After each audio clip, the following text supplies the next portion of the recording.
na ay midagan pagkamayor. Kini midagan pagkamayor, anes siya nga politiko. Dili siya mamalit og boto. Ang iyang yun, house to house campaign. Iyang balay-balayon ang katawhan dito sa iyang lungsod. Makaabot ko siya dito sa pinakalayo nga barangay, pinaka-isolated area. Dayon one time, nangampanya siya, isa-isa naman siya. Dito ang last niyang nakapanyahan, usa ka babaeng dalagang guwang. Isa may dalagang guwang din, pagkita sa kamot eh. Basta na yung masuko sa ako istorya. Ang pinakalas niya na kampanyahan, ang balay sa dalagang guwang. Nagkalaban may lang istorya. Dayon wa nalinggati sa midagan pagkamayor nga gabiin naman. So gabiin naman mulit na ko sa lungsod. Siya ayaw. Kaya delikado ang panahon init ang politika. Usog na ba ka sa survey? Imong kontra, daghag kwarta, daghag oras. Ayaw paguli. Masay maayon, hindi ka sa balay matod. Ako na ba ito isa? Dalagang guwang mo. Sakto man po ang giingaw sa dalagang guwang. Delikado man muli, labi ng hilit. Naminaw ang midagan pagkamero sa wisdom sa babaeng guwang. Mao nang naka-decide ang midagan pagkamayor nga ni adtong maong gabiuna dito siya magpalabay o gabii sa panimalay sa dalagang guwang. Pagtando sa midagan pagkamayor nga dito si mayor mo matulog, nag-ihaw dayon ang dalagang guwang ug manok na Bisaya. Gigatan, gibutang nga kapayas o lundan o kamunggay. Perting higop ni mayor sa sabaw sa manok na Bisaya. Human nga mikaon og manok, gitagayan dayon sa dalagang guwang og bahalina nga tuba. Gipainom niya ang mayor. Isto-isto sila ito sa lamisa. O may suga ka ng lamparan. Bukid man. Lamparahan na man. So ingon ang dalagang mayor, isa lang may kwarto na ako sa mga plano.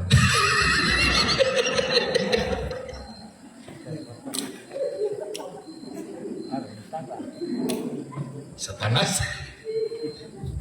Ingon ang mayor nga, ikaw na dito sa kwarto. Okay ra ko dito sa sala. Sumotong sabot na. Masay sabot. Ang matulog sa kwarto, ang dalagang guwang. Ang matulog sa sala, ang midagan pagkamayon. So naipabuntagan nga lang parahan. Sa bukid medyo tugnaman, sayo sila natulog. Alas 7 tulog na sila. Pag alas 9 sa gabi, nigawas ang dalagang guwang. Nagpinakigol, mubok kayo na short. Ang iyang short, pertin mabuha, taas pagod ang bulsa sa iyang short. Og nagsuot og tube, nga pinabukdo ang dughan, murag na ilubot sa bata ba? Unsa gihimo sa dalagang guwang, nagpaso-paso dito sa sala. Sa gihindaan, sa midagan pagkamayo. Nakamatikod si mayor. Noon sa maning dalagang guwang. Makasabot ko na lalaki. Bisa sa body language sa babae. Siya ay pagsulay ng dako. O sa bagay, ang akong asawa, wa man mahibalo karon nga ni ako sa balay sa dalagang guwang. So, okay rin. Nga ako ning na mahitabo karong gabion na krimen. Total, wa bitaw mahibaw ta ko asawa. So, kira mo himahog daotan. Pero, nagtuo man ko nga akong Diyos na hibaho sa kanya. Dili tuod mahibalo ang akong asawa, apan ang akong Diyos na akong gituuhan, kay nahibaw man sa tanan, siya ang masayon nga giluiban nako ang ako asawa. O kung ako ning buhaton, dili man maka-witness akong asawa, apan ang Dios ang akong gihimong testigo sa pagluib nako sa akong kawitness. Ug tungod ni ana, dili ako makaako nga mohimong dautan. Ang pangutana, nagkamata lagi sila. Nakatabang ba ang iyang pagtuo sa Dios nga ang Dios na ibaw sa tanan o ang Dios anas tanang dapit nga dili siya makasaan? Nakatabang wala? Nakatabang. Sa atong pakining atong pagtuo og Dios, makatabang ni nato nga maninuod ta sa atong pagpangalagad isip Katoliko. Makatabang. Suway nahimo ang unsa? Dalagang guwa. May pauli sa nga malinaon dito siyang kwarto. Sa takna ng alas 9. Pagka alas 12 sa gabi, may gawas na po ng dalagang guwa.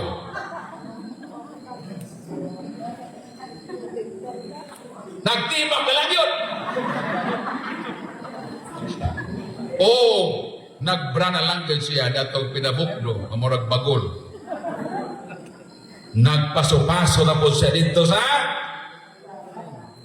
ihigdaan sa midagan pagkamayo.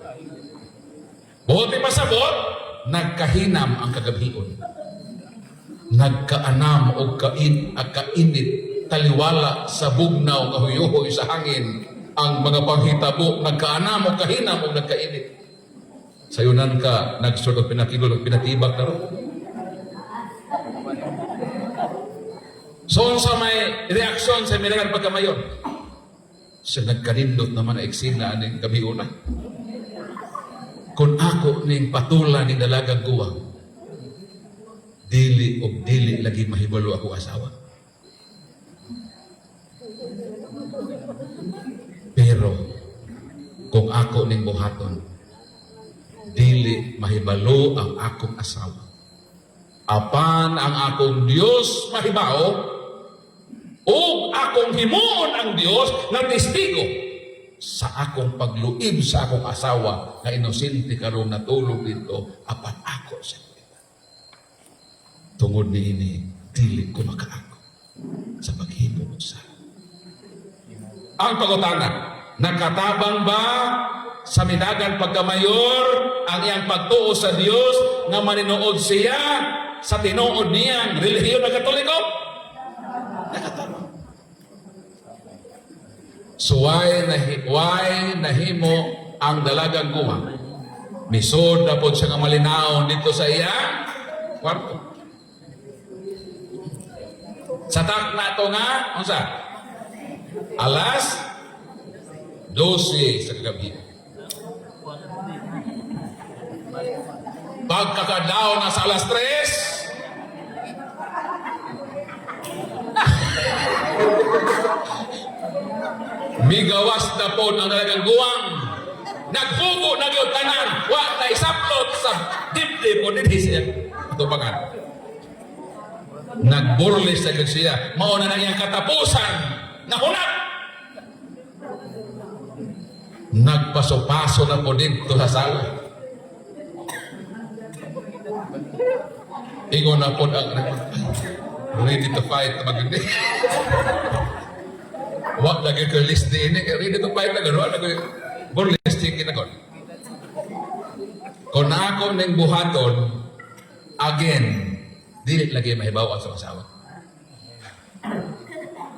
Pero ang akong Diyos, mahibaw siya karon na magluid ko kung ako ng buhaton. O ang Diyos ang akong patistiguhon sa akong pagluid sa akong asawa. Sa katapusan higayon, mubarog ko sa akong pagtuo. Dili ako mo comment sa paghimo og dautan. So abyan ang pangutana, nakatabang ba kaniya ang iyang pagtuo sa Dios nga God is all knowing, ang God is in all places? sa iyang tinuod nga pagkinabuhi nga bisan way mahibaw dili sa mohimog sa nakatabang wala. Sa ato pa sa dihang kita usab mo atubang og mga okasyon sa pagpakasaha. Pwede gyud di ay nga ato na sa palibad. Kung hugot natong gituuhan ang atong pagtuo sa Dios, nga nagatuo kita sa Dios, nga kanang Dios natong gituuhan nahibaw o nang dili kita mohimo diha. Kay kung ato kanang himuon, walay taong nahibaw apan ang atong Dios nahibalo ug ang Dios mismo ang atong gihimong testigo sa atong mga niabot ang kabuntagon o may ilang namataan kadunay nanuktok. Ayo o sa katingog sa lalaki ang pangutana kinsa may unang nakadungog na nanuktok. Natural ang mayor kay nabilang naman ito dalagang guwang nabi sa betong atayan paso-paso dito. Wato ito, nabilar to. Ang nakadungog na nuktok, ang midagan pagkamayo.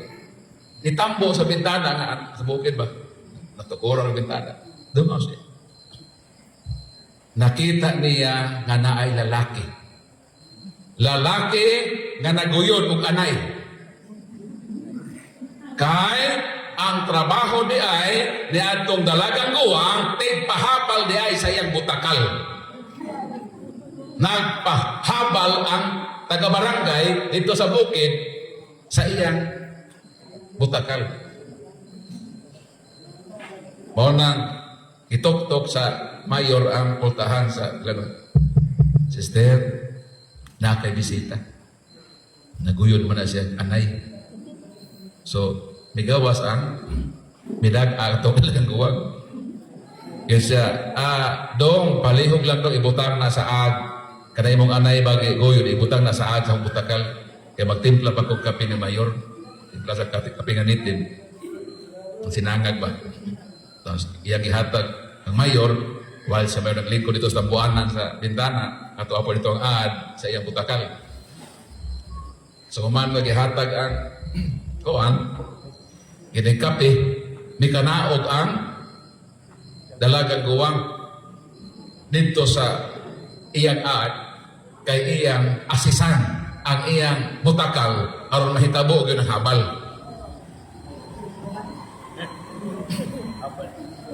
Karon bisan giunsa na lang sa dalagang guwang natabangan ni butakal nga mohabal sa anay wa magud habali sa butakal ang anay. Perting sugoa sa dalagang guwang. Nahayagdag siya. Ug maingon siya, "Unsa man ka butakala ka, modagan pud ka pagka mayor." Giinsulto ni si mayor. Kaya ba magsahilab din na mayor? Manang kita mga lalaki, pwede siyutang maninood sa atong pagkamatinodanon sa atong kapikas. Taliwala sa pagsulay kung ibutang lang nato sa atong hunahuna nga naatay Dios na all-knowing. Kung muhimo tag dautan, siya ang nahibalo ug ipawitness nato sa atong dautan. Pwede tang maninuod pinaagi sa atong paglikon, sa atong pagpalawom, sa atong pagtuo sa Dios na atong gituuhan. Palakpakan na Ginoo. So sa atong buhaton mga Katoliko, kinahanglan ta nga maninoon sa atong pagpangalagad isip mga Katoliko. Dili na kinahanglan nga mamiya ta sa atong relihiyon, kinahanglan lang nga magmatinod-anon ta sa pagpuyo sa tinuod nga kinabuhi, sa tinuod nga relihiyon nga atong gipasakuban.